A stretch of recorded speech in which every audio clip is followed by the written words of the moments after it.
এবং ওই দিকে রয়েছে রাধা কৃষ্ণের মিলিত স্বরূপ।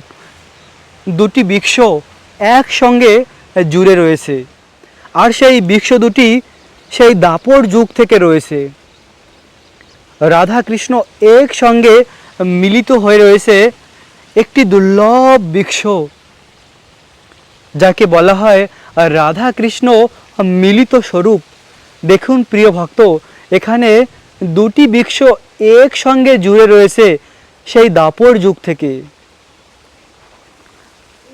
আর এই চিন্ময় বৃক্ষ দুটিকে দর্শন করার জন্য প্রতিদিন এই রাবেল গ্রামে হাজারো ভক্ত আসে, কেননা এটি হলো অতি দুর্লভ দর্শন।